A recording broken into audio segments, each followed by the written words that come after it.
The doctors gave me two options, which was either, telling my parents, your son is going to be a vegetable, like his brain is not going to function the way that it should anymore. He'll be a vegetable, or he's going to die. And that's it. And they brought the priest in for me. God. And I just woke up. Shut up. I just woke up. Know you're worth enough to give yourself a chance. Welcome to Rise Above. I'm Kevin Lanning, your host, along with my co-host, two-time gold medalist, Olympian, two-time lightweight champion of the world, Kayla Harrison. Today, we have a truly inspiring guest with us, John. A New York native, John has journeyed through 10 years of sobriety after battling addiction, facing run-ins with the law, and even surviving a life-changing coma. His story of resilience and transformation is nothing short of remarkable. Now, John uses his experiences to inspire others. Let's rise above with John.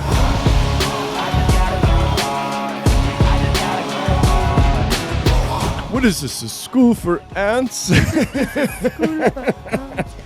John, welcome Hi, to Rise guys. Above. Thank you for having me. I feel so empowered to be with He's such about to tell you to move closer to the mic, just so you know. Dude, you are already fucking up. Like, Jesus I can just see it on his Christ. face. He wants to be like, D for effort. no. We don't. can we talk about how I wore a bathing suit? I know I'm not doing anything at your sparring session tonight, but I wore a bathing suit. No, he's prepared. He's prepared for I anything. know. I'm going to I love American it. Top Team in a bathing suit tonight. I can't wait. I'm going to get ripped. Let those yams out. Let him out. Oh, God. Bring him out. Bring him out. All right. Everyone, you have to be on best behavior, though, okay? Because sparring is pretty serious. No, I won't say. I know. Okay, all right. Your Okay. friends are very intimidating. I just want you to know I'm going to be in like serious Kayla mode later. Because Okay. it's like I only have a couple sparring sessions left and like it's crunch time. And so like I put on the Yeah. don't fuck with me face. No problem. So it's not personal, No, I know. but like don't fuck with me. Kayla's going to have the blue steel going. So, will there be a camera there? Yeah, Well, what should I say? Should I be like, I'm from Dagestan? don't do this Nobody- with your hands. Nobody knows me yet. But they will. I'm the only blonde Dagestani. I'm Kamzat's cousin. Very nice. I love how he just said Kamza. Okay, so who are you? Enough of the shenanigans? Yeah. No, we're we- doing I'm shenanigans. buckling it up, okay? All right. I'm reeling it in. John, today we have John R. from all the way from New York. So, John, your father lived. So, John and I, audience, grew up together. We've known each other since we were 6, 5, 7. At least 30 years, yeah. Oh my Yeah, gosh. we've known each Yeah, a other lot of for a history. Wow. minute. So we used to play sports together. We used to play baseball together, basketball together. Who is better? John was better at basketball. He had very good ball control. My jump shot is still off the chain. Yeah, his ball control was really good, and I would say, yeah, dude, you were better at baseball than I was as well. I mean, I was a catcher; we were different positions, Yeah, so that's it's true. kind of tough. I didn't want to bring up any No rivalry. I'm No. just teasing. We're actually in such a good place that like we have gotten to a Love to place. hear that. No, seriously, like John and I have gotten to a place in our friendship, even fairly recently. Very recently. Where we're able to practice humility with one another, and that creates a safe. That's like a My heart. I love it. no. I just love also two men sitting here saying that. You know, like, dude, that's we won't say I love you, but we'll get. No, I'm just kidding. yeah. But you say I love you in many different ways. Of course. And I Of love course. that you guys are able to practice humility because I think that's tough for the male ego in our society. We're breaking down societal norms. Yes. Breaking down societal Yes. norms in a very healthy way. I think it's a beautiful thing what's transpired over the course of the last week, Yeah, right? crazy. We can Crazy. we'll get into that later. Yeah, Yeah. I want to hear about Yeah. it. But first, I want to hear about you, where you grew up, where you're from, what your Yeah. family was like. Tell Sure. me, give me a little bit of like the early years. Yeah, I'll give you a little synopsis, a little breakdown. Yeah, born and raised on Long Island.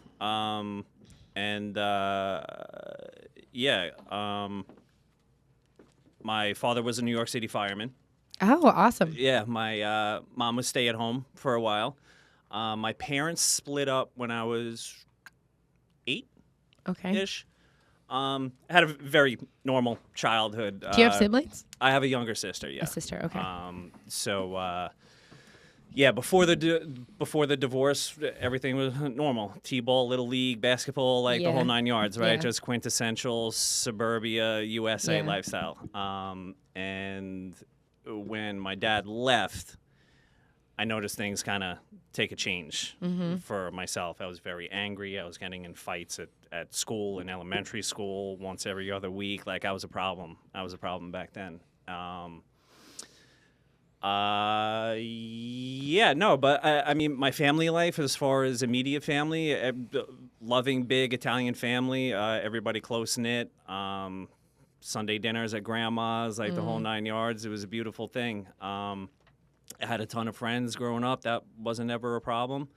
I guess until adolescence and early teenage years, I really started noticing a shift. And again, everything was still normal from the outside in. Yeah. I was a sports kid, excelled in school. I was smart, had a bunch of I told you. But keep it. Sorry, audience. The guy's not speaking into the mic. Yeah, I know. Raise it up, dude. Raise it up. Raise the mic up. Rise it. Yep. Turn the thing over a little bit and make it like almost level. You just want to be Like like that? you're Am I good? almost like back, make it the out back with of it. no. This piece right this here. piece. No. This piece right here. Just go up. No, turn it more level. You want to go level. Oh, level. Perfect. This There you is go. level. This That's is it. level. Good. Sorry. Oh, I hear the difference. Yep. Oh, I wow. am so sorry to interrupt. Go ahead. I'm sorry, people. It takes Don't me a be couple sorry. of times. It's okay. It's okay. I'll correct you again. No problem. Yeah, I know. I'm looking forward to it.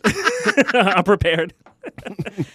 So you had the quintessential like American upbringing. You come from divorced parents. You have a younger sister. You said you started getting in fights.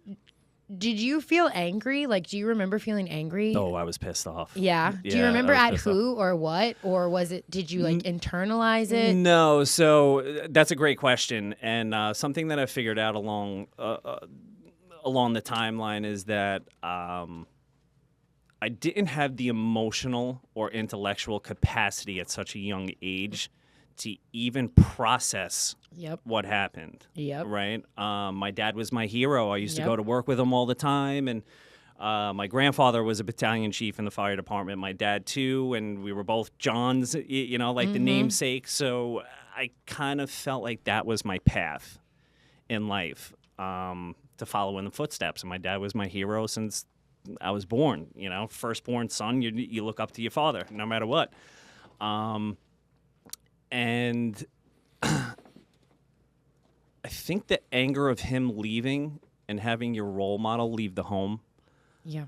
I didn't know how to channel that energy outwards. So the human brain just does what it does. Yep. And I internalize it and try to make sense Yep. of what was going on. And how I did that was I made it mean that there was something wrong with me. Yep. Oh, That I wasn't enough. he knows. He's Yeah, so, yeah, I'm good. so involved.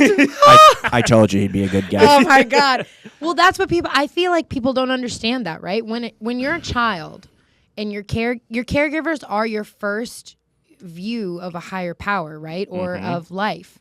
And so when something goes wrong in the family dynamic, and it could be toxic, like it could be a terrible situation, it could be an abusive relation, like it doesn't mean that they shouldn't split up or that something shouldn't happen. But what happens with the child is they don't think there's something wrong with their parents.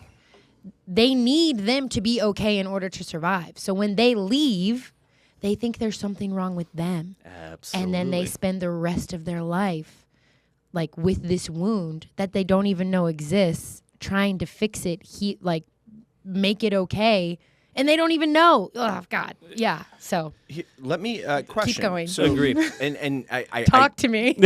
I'm not setting this up. I genuinely don't know the answer to this question, but was it your father leaving, or was it more of just like a mutual, okay, we're going to split up and get a divorce, or what was that dynamic like? We could also cut this part out if you don't want to. Yeah, no. We can move it on. No, I mean, my parents weren't one of those couples who fought openly in front of my sister and I. So we never heard them fighting or anything like that, which I think is huge. You know, some parents just, will let it rip in front of whoever. They'll fucking air it out. But there was a lot of energy in the house. Yeah. And regardless if there was, verbalized fights and outspoken fights, the energy was there and it was tangible and you could feel that and absorb that too, especially from my mother. She held a lot of resentments against my old man. And, I felt that when he wasn't around. I felt that and I absorbed that. So, again, that's something that wasn't my own. And I took that on from a very early age, and it didn't have an outlet for that either. So on top of taking on all of my internalization and what I made it meant about myself, the whole situation, I took on my mother's stuff too. Yep. And, being single-digit age, that's a lot to carry for a kid. Hell yeah, it is. It's too much. We have to do something with it. We have to figure out how to survive and cope and numb and There's this one thing that I read by an author, Dr. Russell Kennedy, and he wrote a book on anxiety that I just finished reading that was unbelievable, and he dives into the whole childhood dynamic thing in detail. And he says that when you're a kid, regardless of like the toxicity in the home or whatever, you come from a broken home, parents are divorced or whatever, you never stop loving your parents. Yep. But what you do is stop loving yourself. Oh, wow. And I get goosebumps just What is this just book saying called? that. I'm going to add it to my list. Anxiety RX. Anxiety Shout out to RX. Dr. Russ, dude. I Okay. love that. That's That's funny. awesome. The parents are the constant. You are the variable to yourself. You are the variable to Isn't yourself. that wild? That is crazy. It's amazing. You're not true to yourself. So, like, when you down the, I'm not speaking you. I'm just saying No, in general, in general. the human person, down the road, eventually you have this false image of yourself because you're still in that learning phase. At 8, 9, 10, 11, 12, 30, and that's I'm glad you said that. That's a unless you have a modality to process that belief system. You take that with you wherever you go for as long as you're willing to hold on to it. I feel like in order to process it, though, I guess in adulthood, you first have to, because I'm thinking about this. Look, I'm a mom. I'm a single mom. I adopted my kids. They come with a lot of trauma. I come with my own fair shit of trauma, Right. And so, trying to give them the modalities to process and heal that wound that I didn't create, but I damn sure don't want to help them carry on into the rest of their, into adulthood. And also trying to process my own while parenting so that I don't continue this fucking cycle of this same wound being in every person in our family. And so when did you become aware of the story in your head? From or I guess the wound. I don't know, childhood wound, I guess. I don't know what you want to call it. That was very well said, too, by you. And I think that's so important, just to touch on that really quick. I think that's so important to pass down that knowledge and those teachings to the next generation so they don't have to worry about carrying those generational traumas, right? The buck stops with you, and I applaud you. Trying. I applaud you for taking the time out to, number one, first heal yourself. Yeah. And then recognize that your kids come with their own quote-unquote baggage as well that they have to heal through too. And I think that's paramount in living a healthy life. So kudos to you for that. That recognition within myself, though, didn't come until somewhat recently, maybe 5 years ago. So it took me, I'm 39 now. So it took me a good amount of time for me to even sit down and be able to sit with myself and figure my shit out and really even be willing to take that deep dive. But that's within. okay. I mean, I think a lot of our listeners are kind of like on that precipice, right? Where they're maybe maybe they're sober, maybe they're on a healing journey, or maybe they're wherever they are, but there's a piece that they haven't come to understand yet. And it sounds like healing is, I never say healed, right? Because we never get there. It's just it's the existence. Like that, this is life, is to continue to heal and grow and evolve. And so I love that it was not long ago. Like, I mean, it was. I don't feel like I feel like I'm still, like I said, getting to that point where it's, okay, am I going to scream at my son because I was screamed at as a child, or am I going to stop and am I going to show him like, Mommy's really frustrated right now. You know what I'm going to do? I'm going to do mountain breaths, or I'm going to ask for a hug, or I'm going to these little healing moments, It's so hard to interrupt the default system in real time. The initial thought that right? Yeah. Reaction, Oh not my response. Impulsive thought. Yeah. To take action that you're so used to for so long. Exactly. I think It's the hard. Sorry. No, you're good. It is the hardest. As a parent,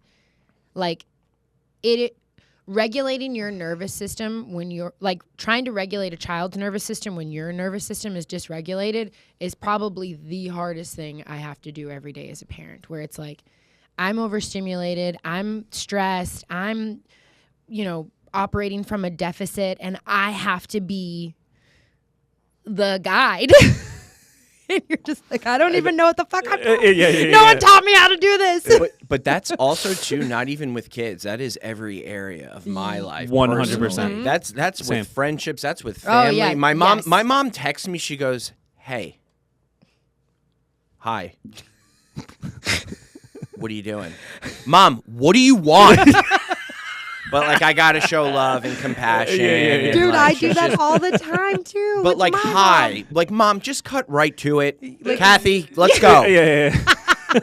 I did the exact Margie, same shit let's to my go. mom the other day. I was like, we're in the thing, and I'm like, we're getting stuff from American Top Team because my aunt and uncle were here, and she's like, meandering around, and I'm like, Mom, do you want something or not? I need to go eat. Like, I'm fucking hungry.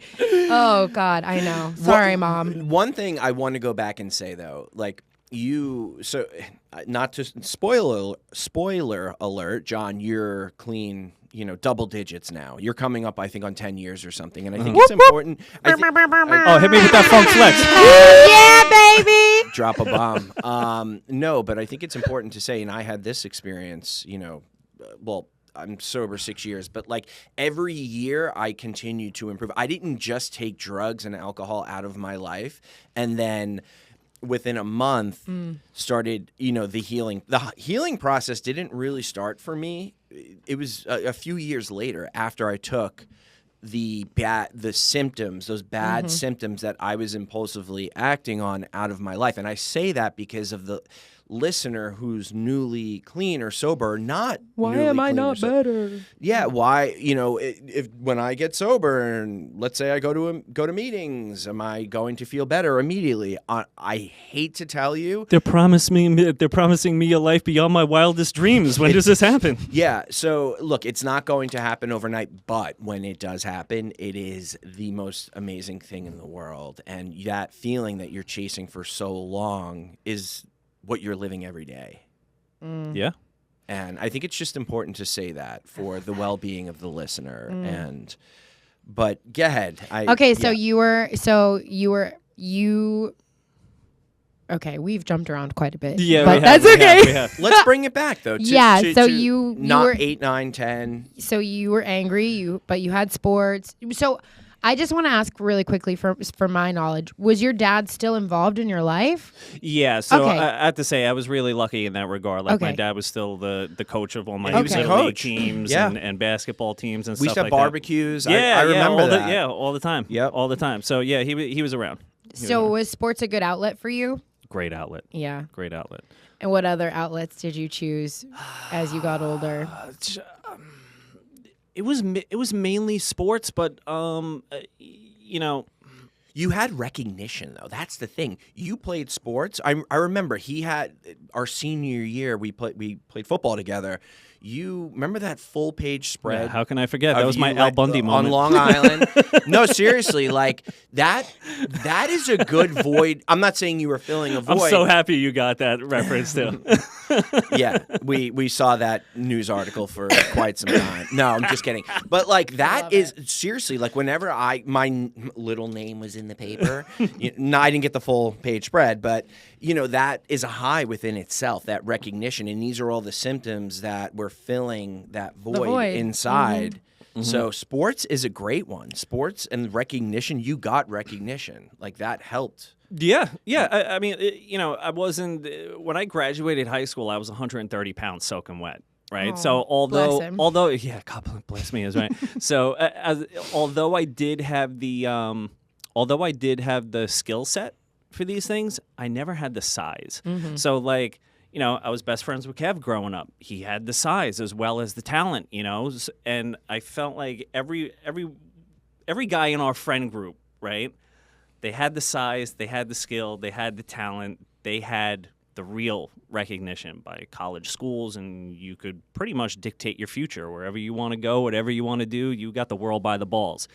Me, on the other hand, was, if you put on 30 pounds, maybe you got a shot. But we don't really see that happening. So, your high school career is pretty much where the end of the road is for you.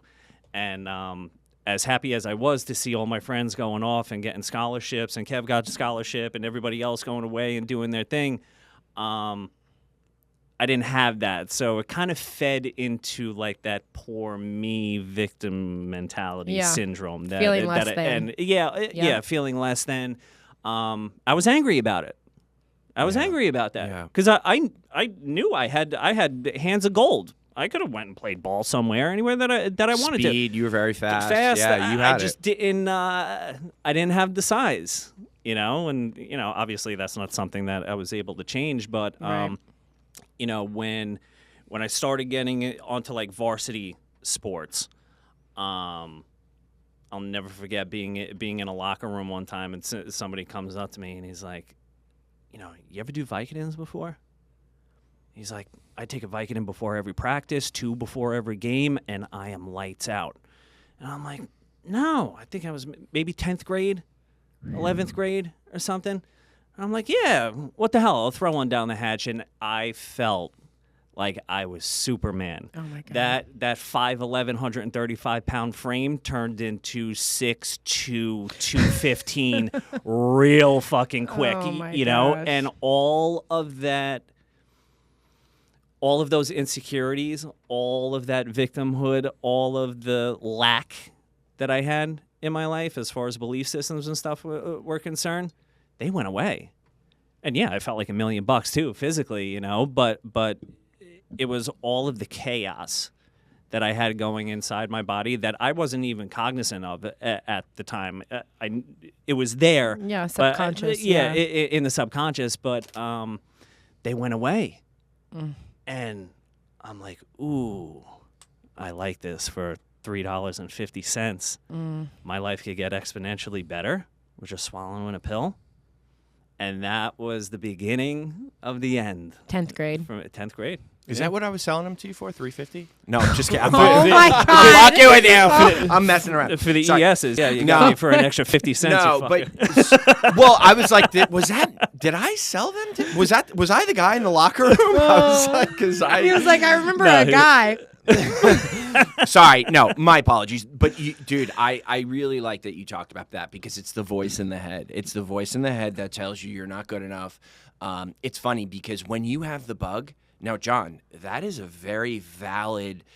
I didn't even think about that, and my heart breaks for you about with sports. And I know you're in a great space now. You've done phenomenal in life, and it's your story has come full circle. But I didn't know. I didn't even think about. I personally was so wrapped up in self and myself and like what does my hair look good for my? It doesn't look like that was my breakdown. And it's like, we all have our shit. We both have the bug, and we have that voice inside our head, and whether it's alcohol, smoking weed, taking oxys, whatever it may be, to quiet that voice, and it just all the chaos in the head goes away. Stops. Yeah. When you stop me from drugs or alcohol when I'm not ready, it's not the drug or the alcohol, it's the insanity that goes on in my head. Yep. Oh my God, I'm gonna if someone said to me, "Oh, Kevin, I haven't used in 3 days or 4 days," when I was in the grips of my addiction, and then as soon as the phone rang when it was the guy, I automatically felt high already because I knew he was good. Absolutely. You know what I'm talking about, right? Absolutely. Yeah, It's insane how that works. The pre-pickup high. Yeah, you automatically feel better. The detox goes away. Mm-hmm. It's insane. Yeah, the mind is so powerful, right? And there's some kind of Buddhist monk or something like that. Something I've read along the way was, the mind. If the mind is powerful enough to make you sick, it's powerful enough to heal you. As well. And that's just case in point. Case in point with that kind of stuff right there. So, yeah, I agree.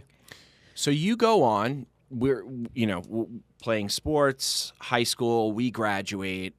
What was life like for you once you graduated high school? All my friends left and went to college, and I was very blessed with the opportunity to get into a construction union right out of high school. You're probably better off than half of them then. Well, you want to know something? Hindsight is always 20/20, right? So maybe I don't have a lick of student debt or anything like that, which I have. Me neither. I have a bunch of friends still paying them off now, Yeah. which it's been a blessing. But I started getting into an environment now. Surrounded by a lot of alcoholism, drug addiction. In the construction trades, it's kind of, I don't want to generalize it at all because there's a lot of great stand-up human beings that I've met throughout the last 20 years, but, it seems as if alcoholism and addiction play a huge part in a lot of people's lives, right? Wow. I think everybody's traumatized. Yeah, They just don't know it. Yeah, in one way or the other, and I think it became so socially acceptable, especially the alcoholism. Right? It's just drinking is what you do. You drink every day. You drink at work. You drink after, and it's everybody was miserable. Everybody was miserable. So I'm going to work, and I used to. I wasn't home every weekend from. We graduated 2003, so 2003 to 2007, because I just didn't want to be wrapped up in that. I wanted to go out and have fun with my friends. I wanted to live the college experience. I felt like I had FOMO. I had FOMO. I'm like, shit, this sucks. I'm waking up at the ass crack of dawn every day. I'm going to work with all these old guys and doing the damn thing, and my friends are having fun. They're living life. This is what you're supposed to do. And I felt left out. So when I really started picking up the drug use heavy, and I'll never forget going to visit a couple of my friends one weekend. Somebody brought like a half ounce of blow up there. I've never done cocaine before or anything like that. And I was always scared shitless of it, to be honest with you. And after a dozen beers or so and partying all night, it seemed like a good idea. And my whole world flipped upside down. I was in love. Really? I was in love. I was on cloud 9 up in Oneonta, and it was unbelievable. It was the single best feeling that I've had in my life to date. The high? That high. Yeah. Yeah. I felt amazing. Yeah, but what about the come down 15 minutes later? He never came down. I never He never came down. Kayla, we had a half an ounce that lasted. I don't know a while. is that a lot? Yeah, it was a lot. It's a lot of coke. Sorry. It's a lot of coke. You're not coming down. But I guess to segue, Within a year and a half, I was in rehab for the first Really? time. I spent every single dollar that I had. I was chasing that dragon, boy. I still, to this day, I can tell you exactly where I was, who I was with, how I felt that first time that I sniffed coke. And I chased that heavy, and I never found it again. And I started getting into Xanax really bad just to come down. I was up for days on end and going to work. Really? Yeah, I was 20 years old, 19, Oh my 20. gosh. Yeah. I wasn't even legal age to drink, and I was in rehab for the first time. What happened? In rehab, or what happened Yeah, that got like- me there? Well, yeah. How'd you end up in rehab? Your choice? Someone else's choice? No, parents finally they had the intervention. Mama Dukes Mom Dukes spoke with dad, or spoke with dad. And yeah, then they joined forces. They joined and forces. Yeah, sent you off. pretty much. Yeah. Was that college years or? Yeah, I was 19. Okay. Yeah. Holy shit. I was sleeping through work because I was up all night sniffing coke, and then at 4 o'clock in the morning I would decide to sniff 3 Xanax just to go to sleep, and Oh my obviously not God. wake up for work. Oh so my God. like Oh those my those God. kind of you do that a couple of times, your parents know something's wrong. Yeah. Yeah. So Were you living at home? Yeah. Okay. Mhm. Yeah. Yeah.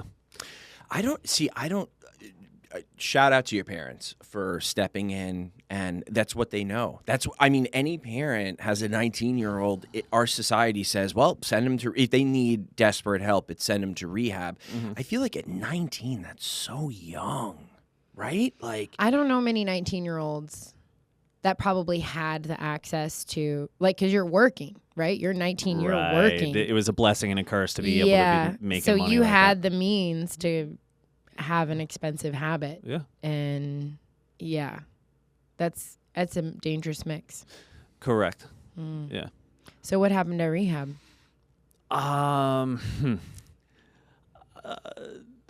Needless to say, at 19 years old, I didn't think I belonged in that. You didn't think you had a environment. problem. You were managing it. Your life was not unmanageable. It was unmanageable, and I recognized that even back then. But it was one of those things where I'm like, I'm young. I let it get away from me. yep. How are you telling me? I'm not even 21 yet. How are you going to tell me that I can't go out drinking? I can't even go out and have a drink for A my legal 21st drink? birthday. A legal drink? I've never had a legal drink. Yeah, right. Yeah, seriously. And I did what I wanted.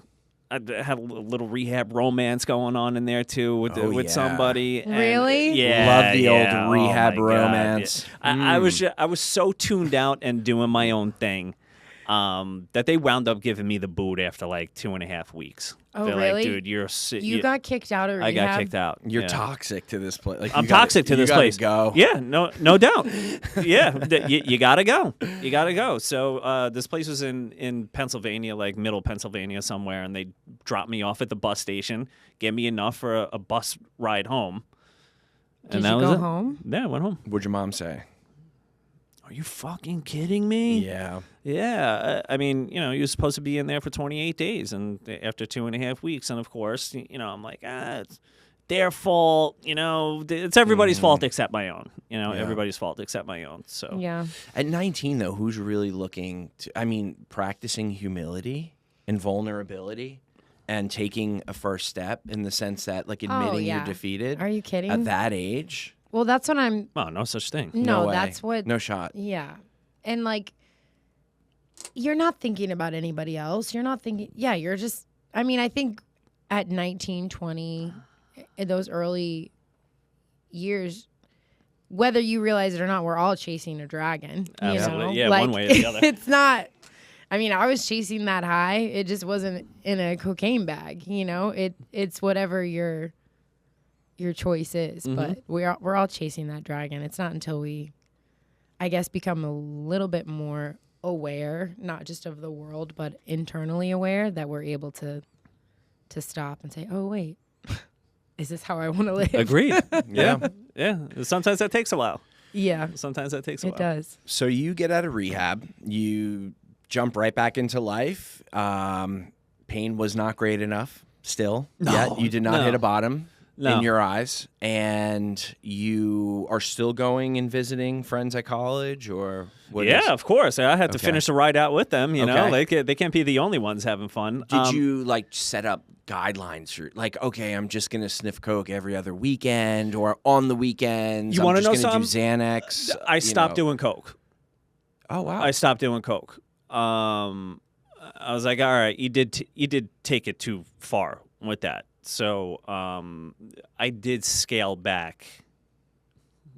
In my mind, You took the coke lot. out of your life. I took the coke out of my life, but the drinking just was. I was drinking 5 nights a week, especially in the summers and stuff Yeah, like that yeah, on Long yeah. Island. Oh, Like gosh. I was drinking 5 nights a week and going to work and doing the damn thing. I had that 20-year-old liver was able to recover Yeah, a lot like faster. just a functioning alcoholic. Yeah, pretty yeah. much. Yeah, I was able to hold it together for a while after that, just doing that. There was no repercussion or anything like that. Where are you at with opiates at this point? I wasn't doing them. Okay. I wasn't doing The them. Vicodin from 10th grade, 11th grade. Okay, great. Mental note. It was awesome, but you never really ran off with it. No, Okay. and I don't know. I don't even know how they got reintroduced back into my life to begin with. Purdue Pharma. Oh, thanks, Purdue. Appreciate OCs, you. Yeah. The real OCs came out. But oh my God, when they did come back into my life again, it was like a freight train that I just couldn't stop. Yeah. I just couldn't stop. Yeah. It was unbelievable. So we're all in school. So senior year, I have to tell this story. I'm sorry, John. Yeah, no.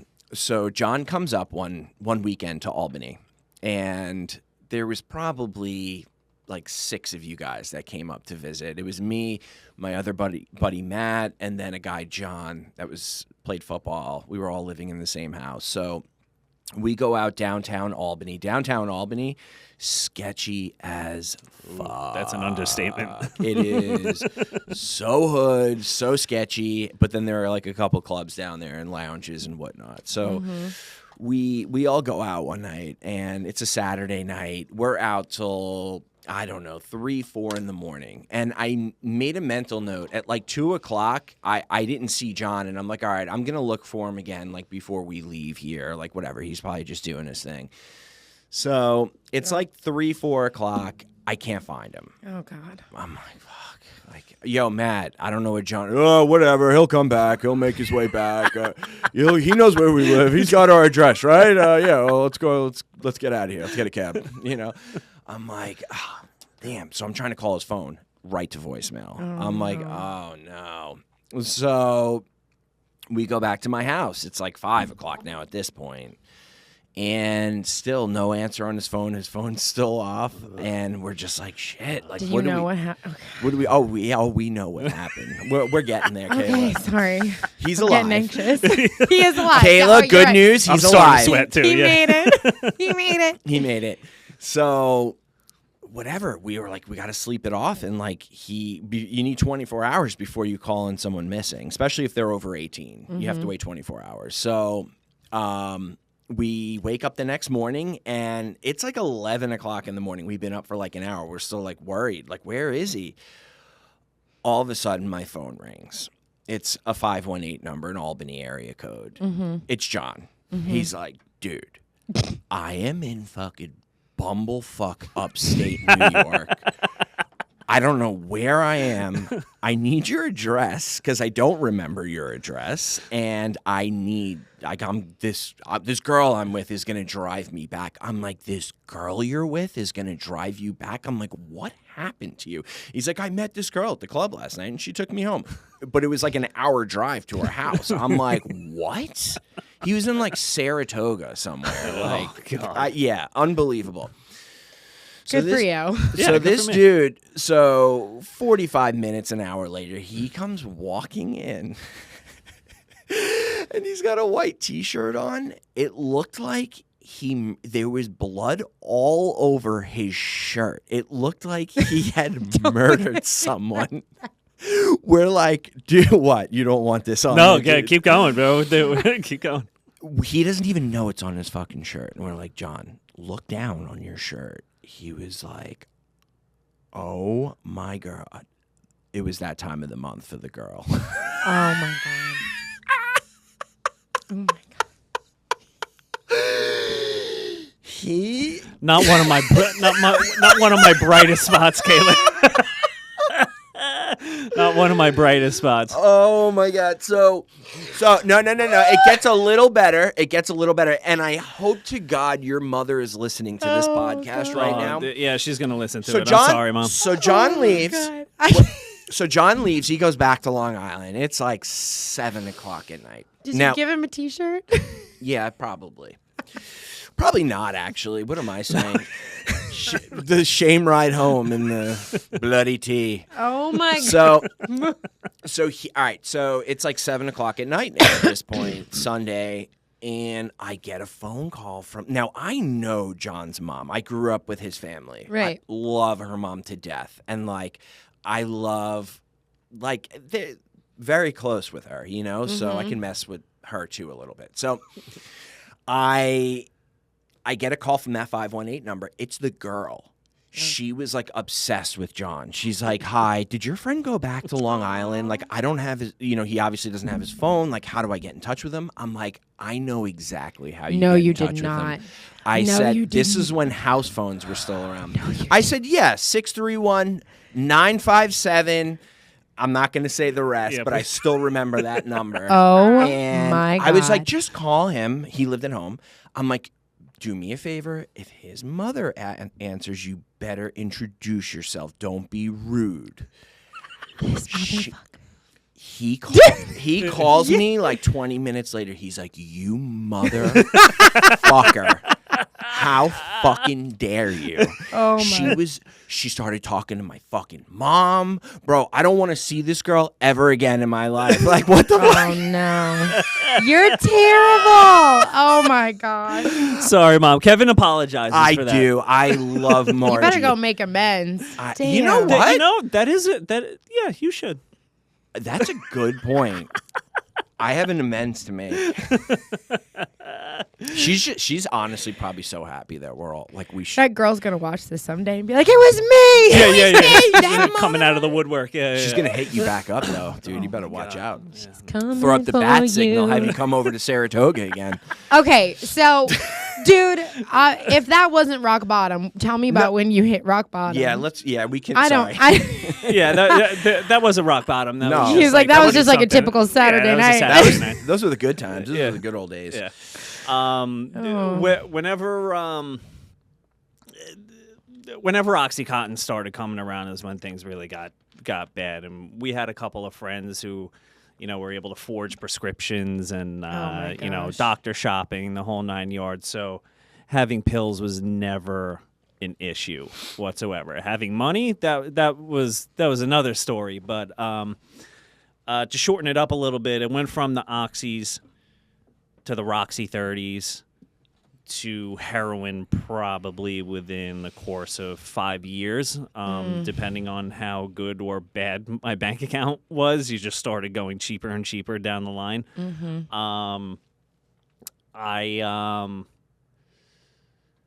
I was getting a lot of drugs from Queens at this time through a dude who I knew from the apprenticeship program in the union. Great dude, God bless him. He passed away now, but great dude. And I wound up meeting my future ex-wife at one of his parties, and unbeknownst to her, she didn't know that I had an active drug addiction. I did tell her about my past and all this kind of stuff, and she lived out in Arizona, so we were doing a long-distance relationship from Long Island to Arizona, which in and of itself was pretty taxing. I think 27 or 28, 28-ish. Okay. But it worked out awesome for me, because I'm like, I could have my cake and eat it too. Yep. And all I have to do is save face for 4 days, 5 days out of a month, and I could go back to doing whatever the hell I'm doing. And it works out good for somebody like me. Toward the end, I was getting more desperate and putting myself in more positions that normally I wouldn't, just for the sake of I need a fix. And even though every cell of my body knew that I was putting myself in sketchy situations, I would do it anyway and just kind of keep my fingers crossed. And that kind of luck ran out after a while, and I started getting arrested like left and right Really? in New York City too, nonetheless. The amount of overnighters that I've done in Queens Central booking for little white boy like me from the suburbs, that even wasn't enough to like scare me you. straight, When you started this relationship, like, did you feel, because addiction is just a symptom, right? It's not the actual, like, did you feel yourself maybe wanting to change, or were you just like, no, I'm going to keep doing what I'm doing and find a way to manipulate this system so that I can have both? Or did you feel like, did the relationship cause you to feel like, okay, well, now I have someone who loves me and wants to be with me, maybe I can... Right. No, You know what I'm trying to say? I totally understand. Like codependent, a different kind of addiction, but... Yeah. Or were you just so I did deep? want to change. You I did did want want to, and to. she had a son too, who I adored, and I think he was like 3 or 4 at the time that we started dating and stuff. But I did want to change for them because I had all of my childhood traumas and baggage that I didn't want that kid to go through. And I'm like, okay, well, even though I'm across the country, I could still be a father figure, and I could still be a stand-up person with integrity and show this kid how to become a man. But on the other end of the spectrum, when the withdrawals kick in, everything goes out the window. Everything goes out. Yeah, survival mode completely. Yeah, and when I started getting arrested a lot, she kind of started putting the pieces of the puzzle together. Stevie Wonder could see what the hell was going on behind closed doors. It didn't really take much. But things kind of came to a head. I got locked up like 3 times in the matter of a couple of months, which I'm grateful they didn't throw my ass in Rikers Island for that.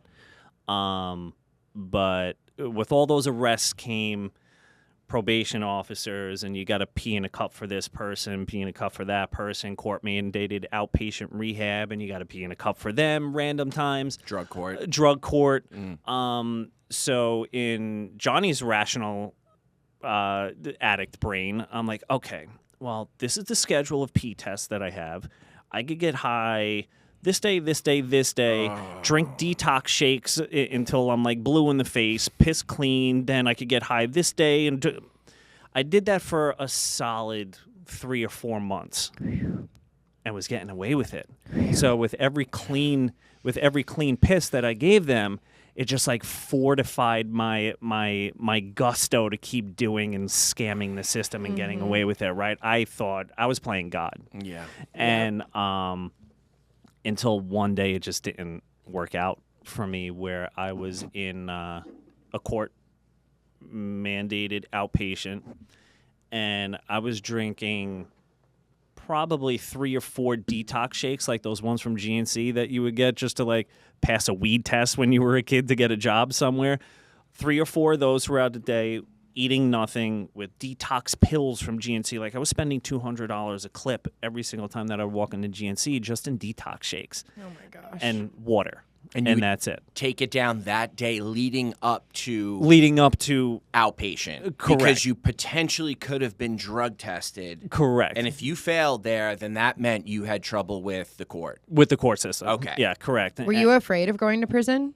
Oh, yeah. You were scared. Oh, my God, yeah. Yeah. No, that is definitely not a place where I belong. I'm way too pretty for jail, honey. Come on.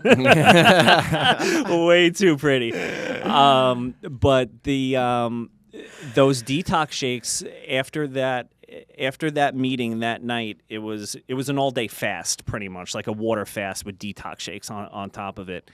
And what I've come to learn over the years was that I dehydrated my body to a point where I had a grand mal seizure right when I was walking out the door, and just dropped. Of the outpatient. If that happened 5 minutes later, I would have been in my car Driving. somewhere, which would have been catastrophic for not only myself but for whoever poor innocent people were around me at the time. And I was in a coma for 5 days. Holy shit. I woke up in a hospital bed. Obviously, I had no idea how I got there, so I thought I was dreaming at first. So I'm like, just go back to bed, dude. You're having a nightmare, right? And I opened up my eyes again, however long later, and I was still in the same spot. Oh, my God. And I start looking around, and there was a priest next to my bed with, like, my family. My wife flew in from Arizona at the time, and I'm like, oh, I fucked up this time. Like, this time I fucked up. And yeah, so what I came to find out was that the doctors gave me two options, which was either, telling my parents, your son is going to be a vegetable, like his brain is not going to function the way that it should anymore. He'll be a vegetable, or he's going to die, and that's it. And they brought the priest in for me, God. and I just woke up. Shut up. I just woke up. And 2 days later, I walked out of rehab, like, under my own recognizance, like, nothing ever happened.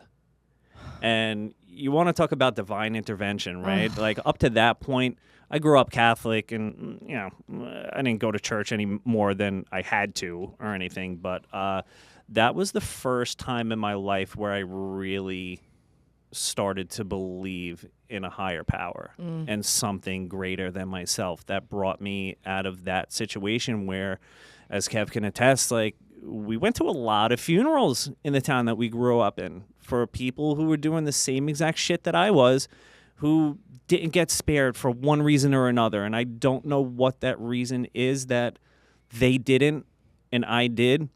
And I almost carried a little bit of guilt around me with that. Like, how come this person died and I didn't? Why me? Like, that survivor's guilt, almost.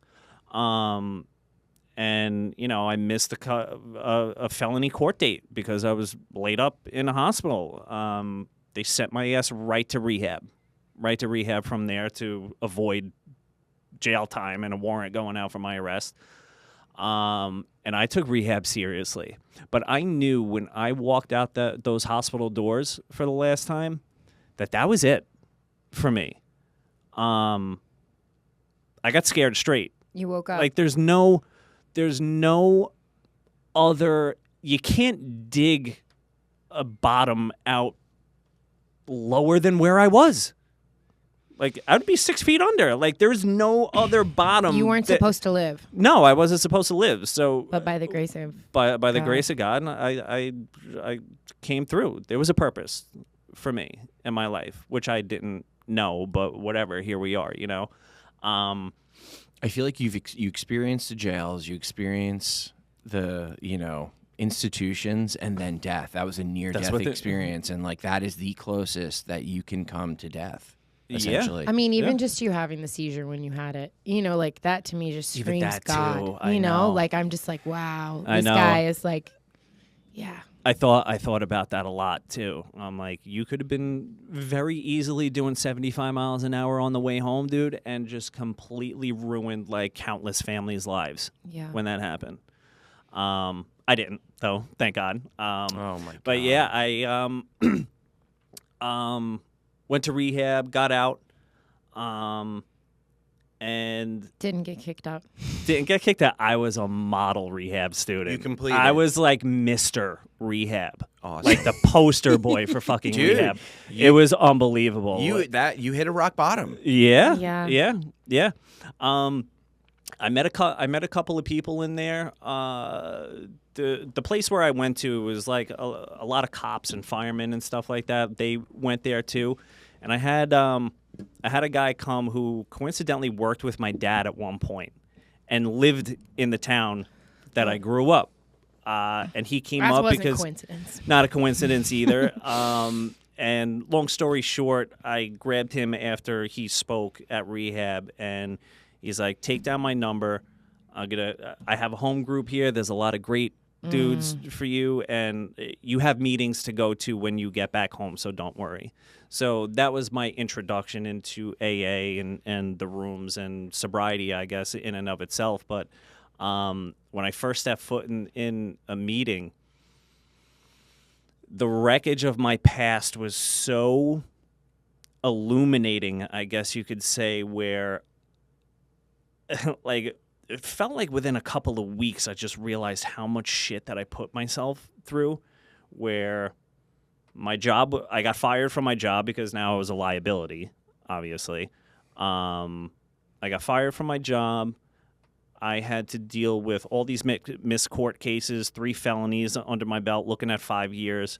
I was $100,000 in debt, living at home. I'm 30. I'm getting divorced now. My wife didn't want any part of that either. It was so much at one point that, again, it comes down to like that little kid with my dad walking out, not having a clue on how to emotionally process these things. I didn't have the capability or know how to process all of these things either at 30 now. And starting behind the 8 ball and having all of this repercussion from my past kind of, okay, here it is on a silver platter, dude. Now you got to deal with it. Yeah. Right? Now you have no choice you can't numb out. You can't just go get high. No. You're making the active choice to sit in it, to sit in the fire and be cleansed, really. Right. But so what? Yeah. I internalized all that shit. Did you? Too. I didn't have an outlet for it. No matter how many meetings I went to or how many steps I did or conversations I had with my sponsor or whatever it was so overwhelming that my nervous system got stuck in a state. PTSD from a near-death experience. My anxiety took off. I never had anxiety before. I didn't even know what the fuck it was, to be honest with you. It took off like a bat out of hell. Severe hypochondria. Anything would set me off to the point where I thought that I was dying, like literally dying. And that went on for years. I cleaned my finances up. I mended some relationships. I got back to work. I started doing the thing. I saved up money and all these kind of things. I was a model citizen, right? Doing what I was supposed to do. But still internally. Just in turmoil, complete turmoil. So yours manifested with anxiety. Were you depressed too? Yeah, sure. Yeah. Because I'm like, again, they promised me a life beyond my wildest dreams. Where is it? And I feel like I'm handcuffed in a jail cell in my own mind. I put drugs down. I said, when is this going to come to fruition, man? Because I don't feel like I'm living at all. And this sucks. And I don't have anything to numb myself out with. So really quick, I think and this is why I brought this up before. It's very daunting when you are first getting sober, clean, whatever it may be. It's a tall order. Like, you got to go to meetings every day, but you're looking down the barrel, all these banks that you owe money to, these creditors you owe money to, your credit is upside down, you just got divorced, you got all this bullshit going, and you're living at home. Right. Like, that is, I'm getting anxiety just hearing it. Yeah. So, okay, yeah, like, overnight, you're in inpatient for 28 days, you go to a meeting on day 29, day 30, you're not going to be healed. Like, it doesn't just make all your problems go away. No. What were from day, let's say you got out of rehab, let's say 29 to 90 or even up to 6 months or even in your first year of sobriety, what did that look like for you, and what were some of the tools that you used that you can maybe pass along to someone listening to help get them that first year? I was in debt when I first got sober. Everything was a disaster when I first got sober. What are some of the tools that you used to get through that time? Yeah, that's a great question. I think a lot of it has to do with community. A lot of that has to do with community. And one of the pillars of AA is community.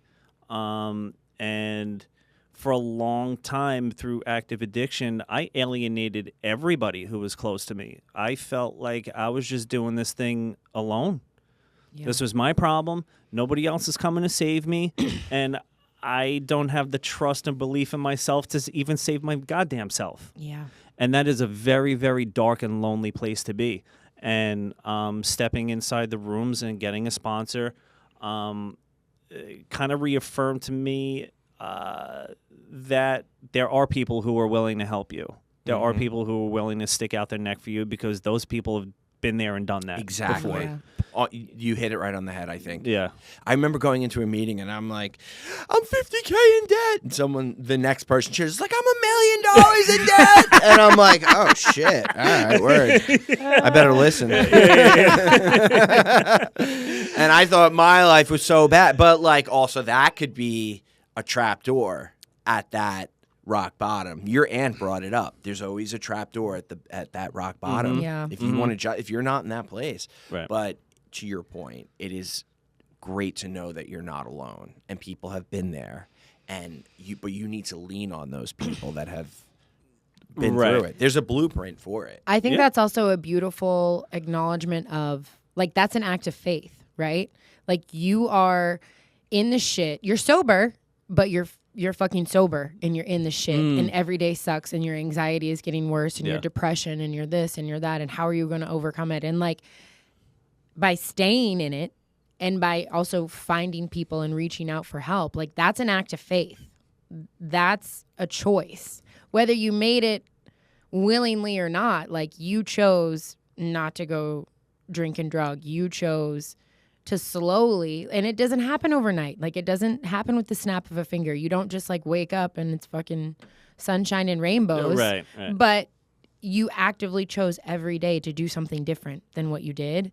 And that's what faith is. And faith without works is dead. So you made the choice and then you did steps in order to, and it sounds like you did even more, like, it sounds like you hit rock bottom, got sober, which was like, stop the bleeding, right? Like, stop the bleeding. And then, okay, what's really here? Like, what's really happening? Yeah, I wish I could pat myself on the back for that, but I left the rooms after like a year and a half. And I'm like, I don't want my life to be predicated around a church basement forever. I'm just getting back on my feet. I'm single. I'm young.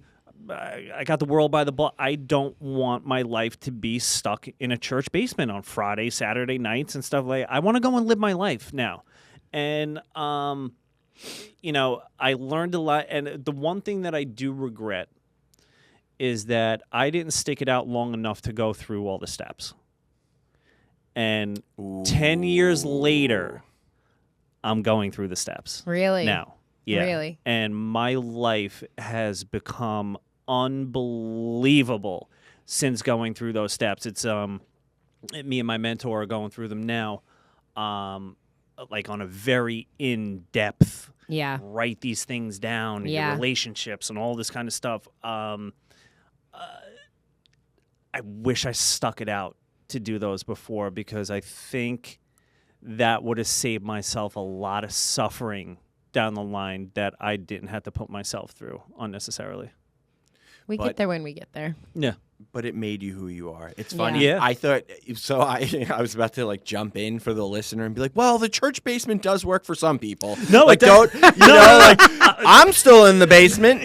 Like, no. So, but I'm so glad that you said that, because dude, there are people that get sober, clean, whatever it may be, whatever is their outlet, you know, that don't take a look at themselves ever. They stay abstinent from a substance or a drink or, you know, eating, you know, an eating disorder, whatever it is, and they never look at themselves. That's where I think, that's a great tip for the listener. Bury in the step work as soon as you can. Take a look at yourself. As you want the miracle to happen, look at yourself as soon as possible. Taking that inventory is just paramount.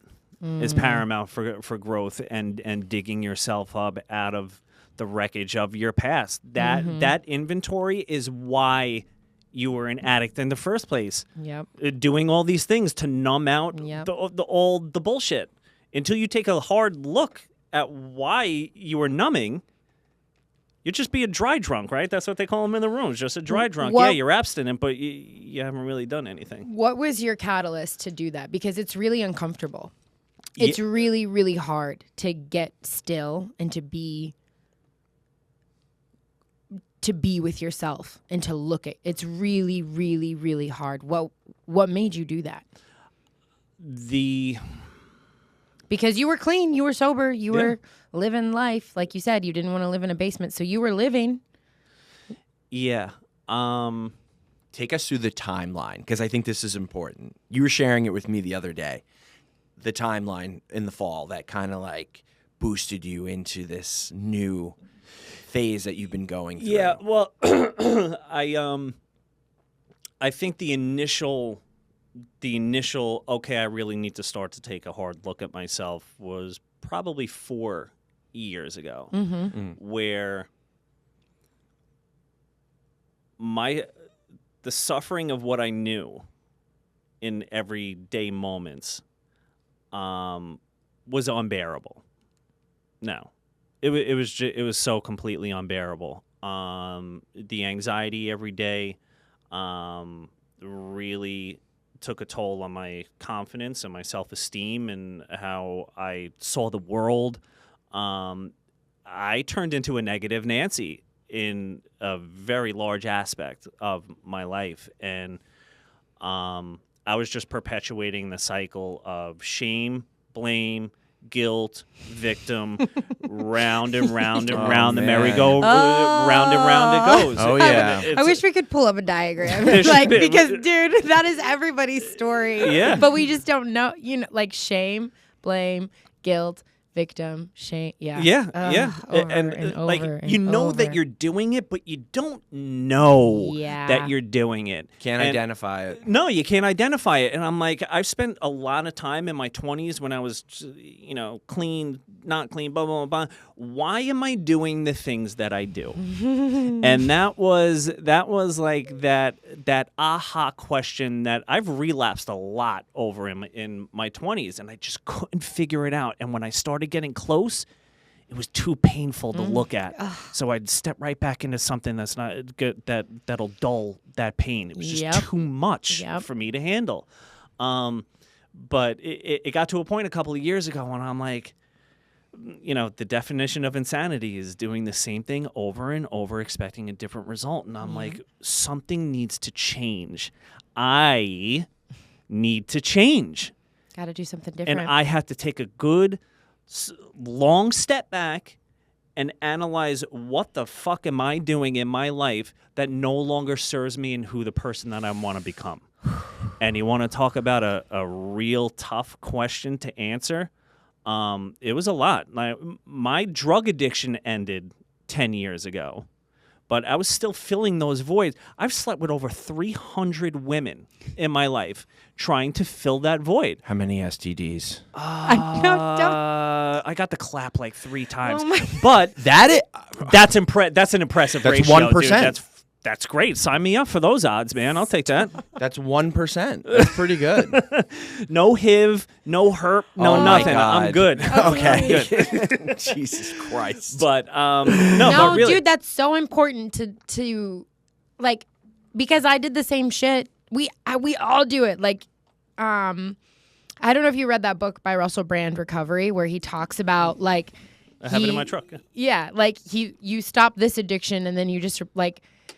I recently became acutely aware of how addicted I was to food because I'm in fight camp and because I'm cutting to 135 pounds and because I can no longer use it to like numb, escape from things that make me uncomfortable. I can't order Chinese food whenever I want. I can't like go eat a fucking brownie whenever I want. Like I have to kind of sit in it. And I wasn't even aware. And I consider myself pretty fucking aware, and I wasn't aware that I still do, like I do that with food. I do that with like crazy, like shit that you don't even think is that bad, And I think it's important. Like that's really powerful when you say like, oh, I'm not an alcoholic, I'm not a drug addict, but like my life could be better and I want to make it better. So what do I have to do? I have to look at myself, and I have to, I mean, I don't know if this is true for you, but I have to become spiritually fit. Yeah, I didn't even know what spiritually fit. Yeah, come on, man. Rise above. Yeah, there you go. Okay. I didn't even know what spiritually fit meant. I didn't even know what spirituality was. I Yeah. confused spirituality with religion. And I had again, I did grow up Catholic or whatever. I wasn't a church guy or whatever, but I just had a problem with the church as an organization that refused to allow me to like really believe in God and Jesus. Like I just had I had a Collecting thing. the money. and Yeah. They're corrupt. well, religion is man-made. Yes, correct.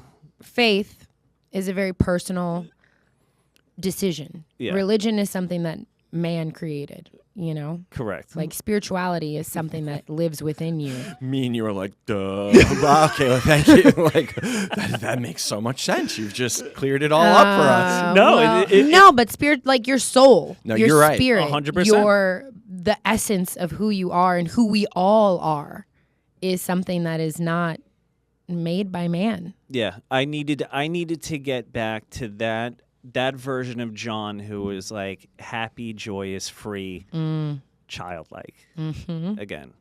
And that was something that was pointed out to me a year ago from my mentor. He was like, that is really what we're doing is just, you know, as he would put it, we're scraping the barnacles off the bottom of the boat so we could reveal our true selves again. And our true selves are just like that childlike, fun-loving, carefree type of person again. You know, over the course of the years with the traumas and anxieties and worries and bullshit or whatever, we accumulate those proverbial barnacles. And I didn't even think that I had a soul anymore. I was soulless. That was another reason why I started getting into this. And I was like, there has got to be something more than this. Like, I'd welcome death if this is it. Do I just wake up every day to go to live this meaningless life? Live this meaningless life. You go to work every day. You're up at the crack of dawn.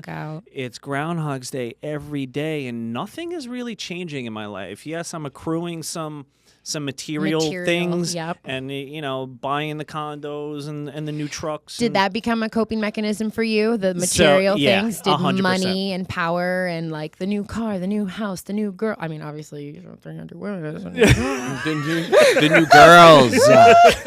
Plural. Yeah. So that was one of the really hard questions I had to ask myself and ask myself on a daily. Like, what brings my soul joy? What does Kayla like to do?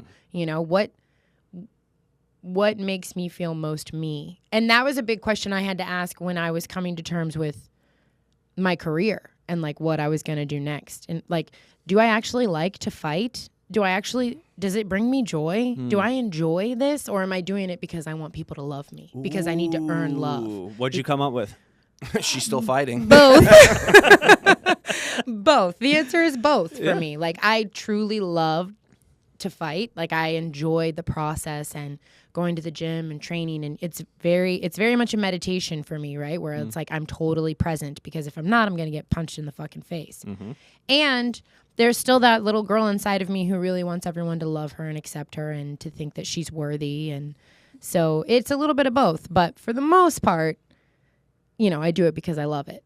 And I'm wondering, like, what did you find when you scraped off the barnacles? And as you scrape them off, like, what did you find? How do you, I mean, obviously we had to do this at 2 p.m. instead of 1 p.m. because you like to golf. But what else brings you joy? It took a while for me to figure that out. And I realized that after sitting down and doing a lot of deep peelings away of the layers of the onion, which is my soul, that an overwhelming majority of things that I did were just so people could validate me and I could feel accepted. External validation. External validation was 110% the name of the game for every aspect of my life. And I'm like, well, what does it feel like to do things for me? now? What does it feel like to do things for me instead of what society expects from me, what my parents expect from me, what my friends think that I should or should not be doing? I lived for everybody else, and that was a childhood coping mechanism and things that I kind of internalized myself. But it wasn't until really a year ago where I took back, and I again, community is so important, and God works through people. I'm 100% firm believer in that, and I got introduced to these people who gave me a different insight into how life could be lived. And I would look at these guys, and we all met through stock trading and the stock market or whatever, but these guys were living life in a way that I've never seen anybody live life before. And kind of nomadic, they would bounce around here and there, live wherever, do whatever. And I'm just like, I can't do that. That's not in the cards for me. Until they asked me, well, why not? And I get goosebumps again. And I'm like, why not me? Why can't I be happy and do whatever the fuck that I want to do? This past October, I quit my job of 20 years. Really? I'm like, this no longer fulfills me. I'm miserable waking up, going to work every day. And, over the course of doing this work, the blame game and all this kind of stuff, I've realized that it was all a me thing, that I allowed myself to be treated in such a way. Funk flex me, funk flex me.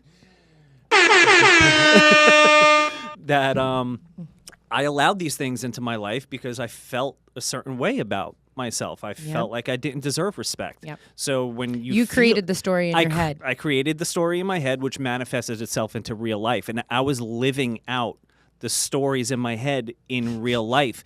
And it came to a point where I'm like, you know exactly where this is going to lead you, right? And all the fears that I've had about the unknown and fear of the failure and all this kind of stuff. What's worse, the fear of taking a chance and not making it, or looking back 40 years from now and being scared of the possibility of what could have been? Yeah. And goddamn, that hit me like a ton of bricks. And coupled with, doing some really deep somatic therapy on myself and healing my nervous system, which was crazy. I still do. I just spent the last 2 months with my somatic therapist in North Carolina, and she God bless you, Judith. You're a saint. She's 83 years old. This woman was like the pioneer of somatic experiencing. Worked with Dr. Peter Levine. Vanderdalk, who came out with the book "The Body Keeps the Score," which is keeps the score. She's worked with all these people around the world. Lived in Hollywood and worked with Hollywood actors and stuff like that for a long time. And I was able to get to the roots of like where the energy was sitting in my body, and I could let those go for the first time in my life. And you want to talk about a weight being lifted off your shoulders? Oh my God, it is a completely new way of living that I didn't even think was possible for me before. And like another thing that I kind of want to get in lieu of that, that I want to get across to the listeners is, no matter the depression and the anxiety and the PTSDs and stuff like that, it's all stuck energy in our bodies. That's why we feel those things. And like depression is all of that chaos in our body that our brain just kind of dissociates with, to the point where its coping mechanism, where it's trying to help you survive, just shuts the emotions off. When you're depressed, you don't feel anything. Me, with anxiety, everything is just everything is hypervigilance, and this is going to kill me, and they're going to kill me, and I'm going to die. I think it's important for the listeners to know, too, that when you develop these things, right, like you developed the disassociation and the hypervigilance, and you developed these as a child, and they served you. They served a purpose in your life, right? Yeah. Like they kept you alive. And the difference is now you're an adult and you're in the driver's seat and you get to decide does this still serve me? Like, does me disassociating still serve a purpose in my life? Or even if it's fucking hard, Like, even if somebody dies, even if somebody gets sick, even if I lose my job, even if whatever catastrophe that happens, because that's life, right? Like, to live is to suffer. Like, shit is going to happen. Mm-hmm.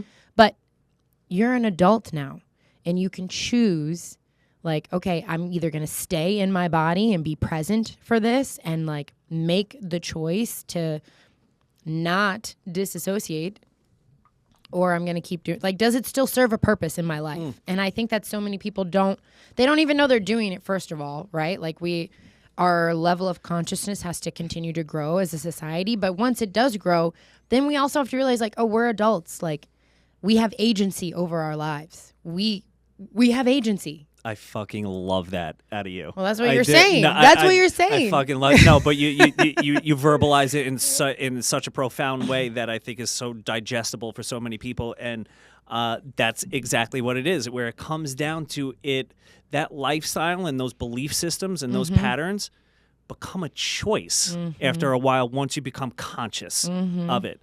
When I lived in the unconscious, it was just autopilot. This is what I did, and I never thought that I would be able to dig myself up out and do something different, because this is how it's always been. And it's your lizard brain, dude. Like, you can't control that part of your brain. You can't control your nervous system. It's literally wired. Like, you're not in control of that. It's once you become aware of it and you can say, oh, shit. And, like, again, I think it's important for I'm sure you're not perfect. Like, I'm sure you don't always...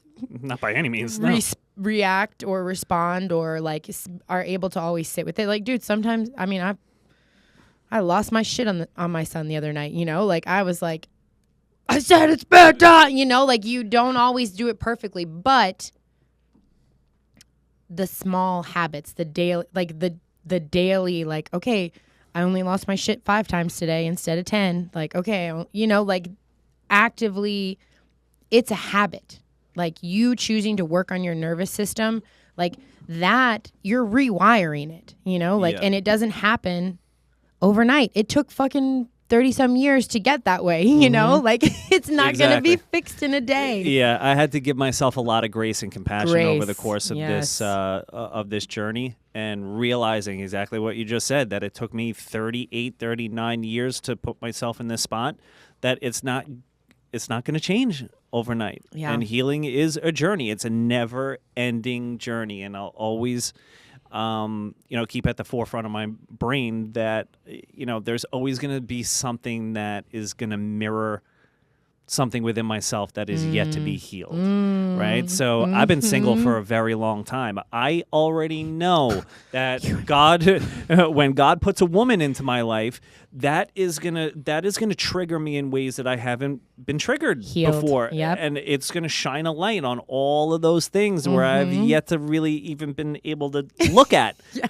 So just life happens, and it puts you in situations to look a little deeper and see things from outside the box a little bit. So, it's been crazy so far. Yeah, it's been crazy. That's awesome. It sounds like it's funny. It sounds like you woke up. It sounds like time, after all of this time, you woke up. Big time. And, just being conscious, aware. Awake. I really like how you talked about the fear, because I lived in self-paralyzing fear for a very long time. And, you were talking about everything that you did was, because of acceptance or like validation and like to take it one step further for me in my experience. I mean, of course, everything I did, everything I said was a facade for people to see me in this amazing light. Like, this is one of our biggest problems with social media in our society today. And it's crazy because, like, I was so much in fear of someone finding out who I truly was.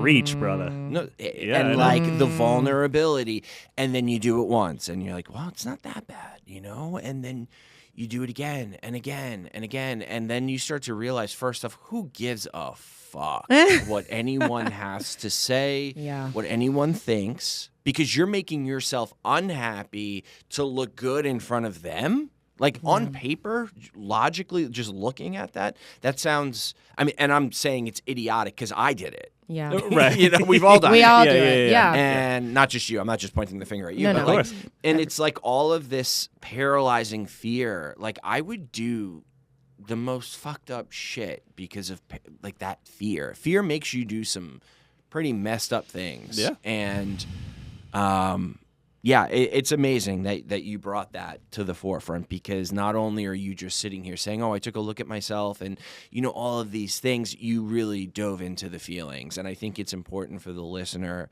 for the person who's, you know, trying to get their life together or back on track, who has been living in fear, it's important for them to know what those feelings actually are. And there is a blueprint. And, you know, I want to ask you, what do you do today now, like to keep yourself, your head above water, keep yourself aware? You know, for example, you know, meditation. I know you're still in touch with your life coach. What are some of the tools that you have implemented today? Yeah, I am a big meditator now. I think that's helped me tremendously in being able to notice my thoughts instead of becoming what those thoughts are. And so many times in anxiety and panic attacks and stuff like that, I let my thoughts consume me to the point of debilitation. You know, so being able to sit quietly with myself and notice the thought coming in, and as quick as it comes, noticing it leaving. And I don't have to associate with whatever those thoughts are.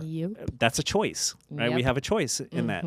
I've cultivated a new relationship with God, which I talked to you guys about last week, which has blown the doors off what I thought life was,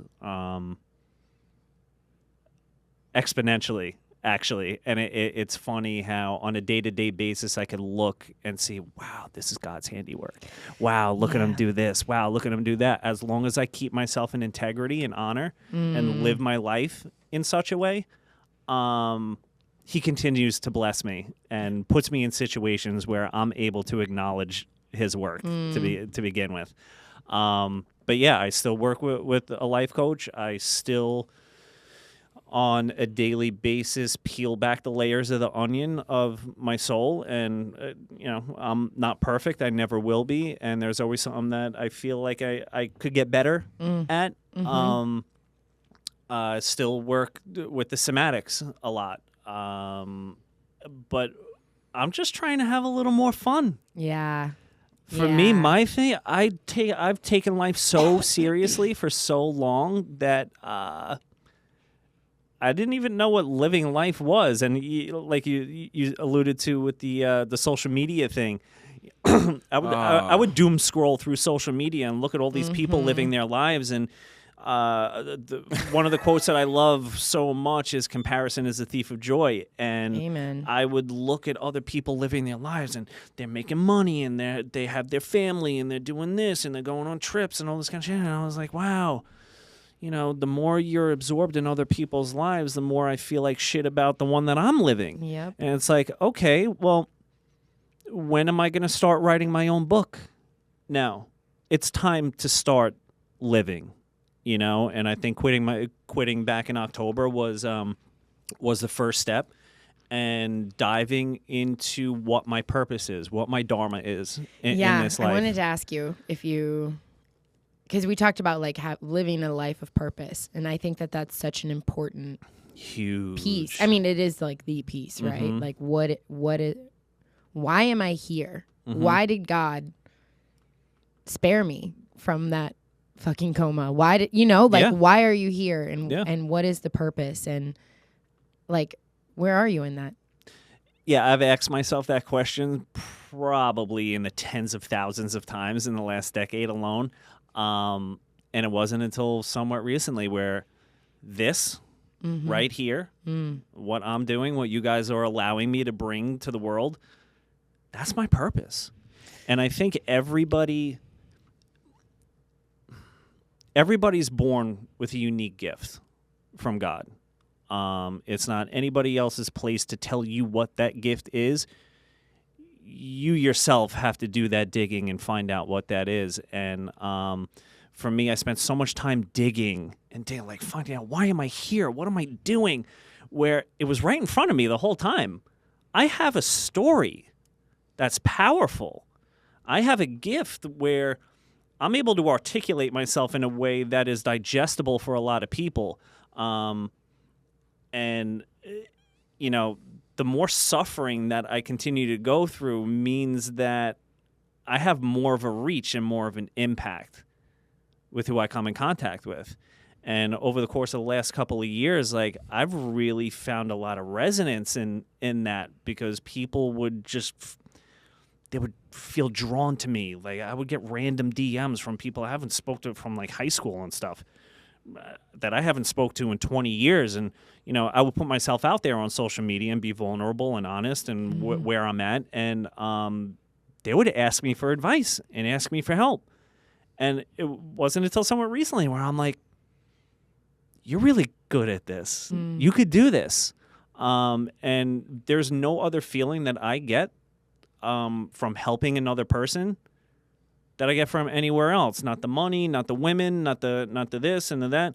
You know, would I turn down $1 million in the bank account? No, absolutely not. But you know, one of these days I'll get there. But that would be a byproduct of living my life in purpose. Yeah. And it's an enlightening experience, to say the least.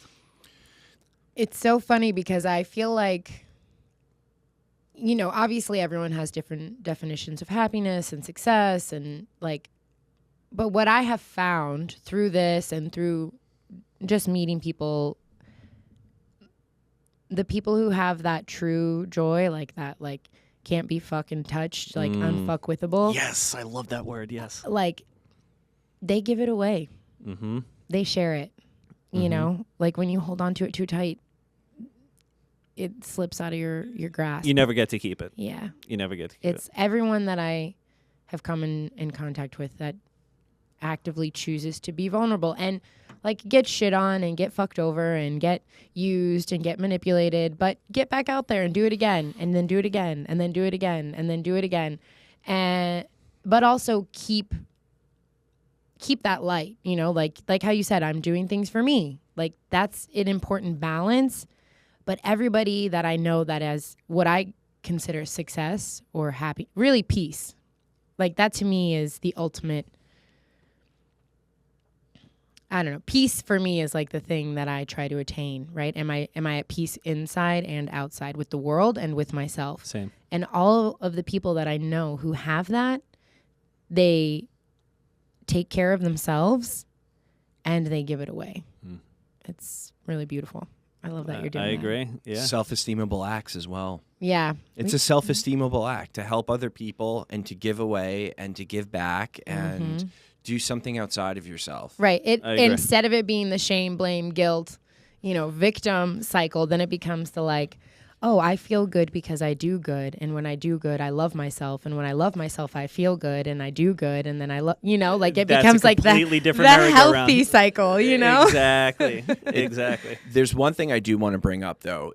Take a step back a little bit that you didn't give yourself credit for. And something that I've noticed. So to the audience, you know, John and I grew up together. We were very close friends growing up. And about 2 years ago, John and I had a falling out. And we recently reconnected. John went on his journey. I had my journey.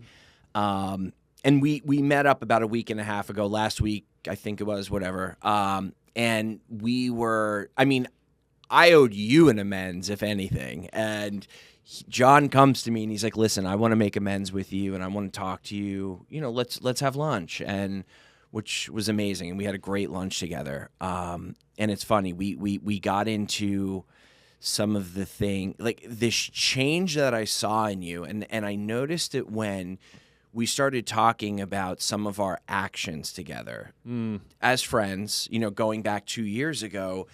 And you kept it all on yourself, like meaning your actions. I statements. And to me, it was all I saw was accountability. you were taking all of this accountability, and I was blown away by it. And listen, man, I love you for it. It was an amazing experience to see that from you. And it enabled me too to also take accountability. Mm-hmm. So not only are, you're helping me as well.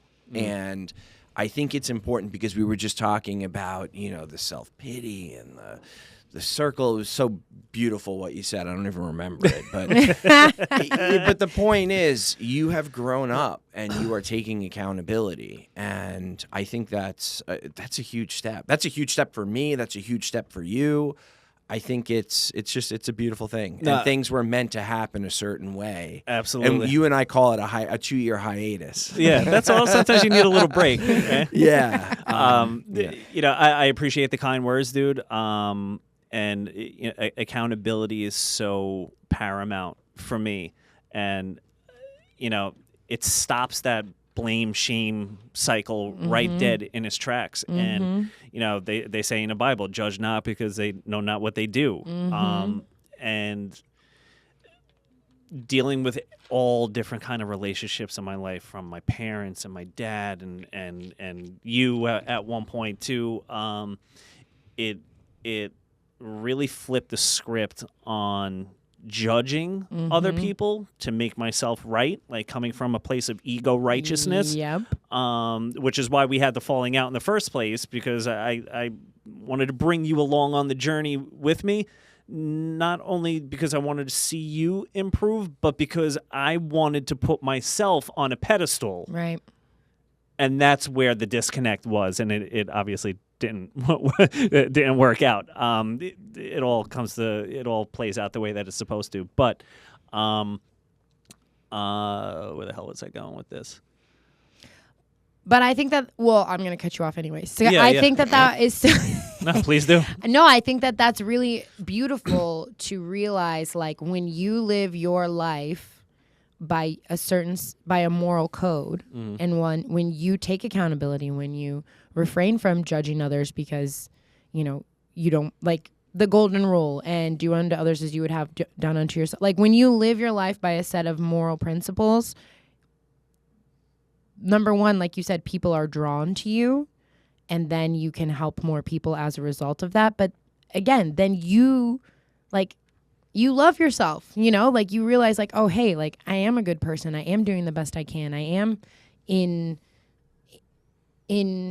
route to becoming who I'm meant to be. Like, this is all happening for me, not to me. Yes. And, like, that's powerful. So powerful. That's powerful. And when you live like that, like, it changes people's lives, and it changes how you interact with people. It changes how you do life. Yeah. Like, that's awesome. Yeah. Yeah. Well, I'm a fan. Yeah, no, I love that. I love that. Whatever's going on internally directly affects how you see the world and how you show up. And it wasn't until I started, like, really changing the paradigm a little bit, where I went from, oh my God, like, everything in the world is just, we're going to shit, hell in a handbasket. There's a lot of love in this world. There's so many good people in this world. And I owe that all to just changing the paradigm a little bit. There's so many, there's a lot of love. There's so many beautiful, you're one of them. Oh, I appreciate That's how that. you So are changed you. it. You're one I of love them. that. Yeah.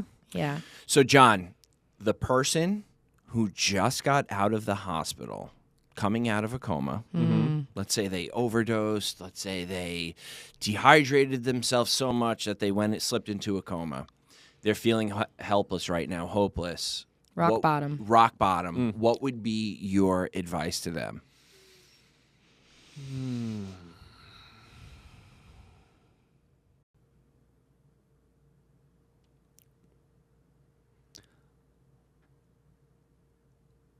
Know your worth enough to give yourself a chance.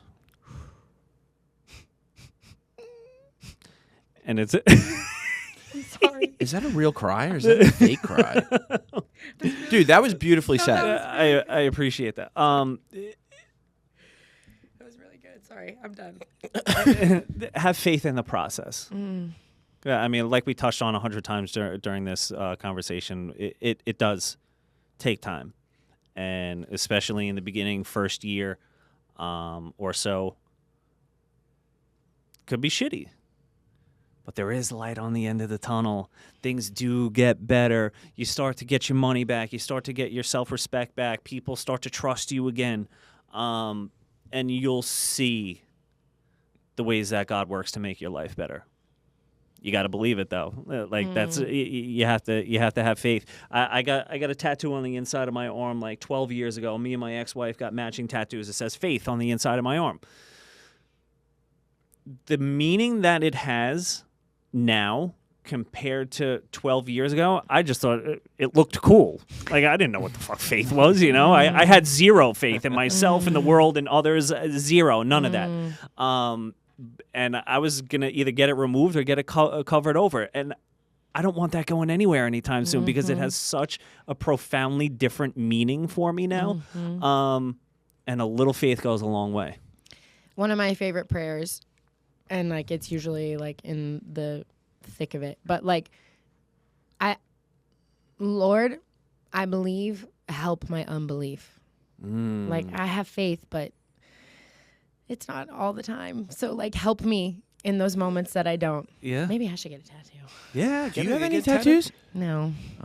Oh my God. Hey, you don't put a bumper sticker on a Ferrari, bro. Whoa. Yes. Okay, he can come back next week.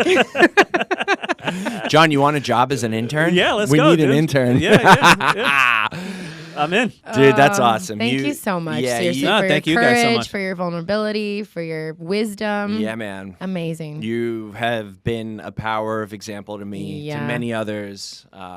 You're on a beautiful journey. Keep it going, man. Yeah. Thank you guys for having me. You guys are doing awesome things in the world, and I'd love to be a part of it.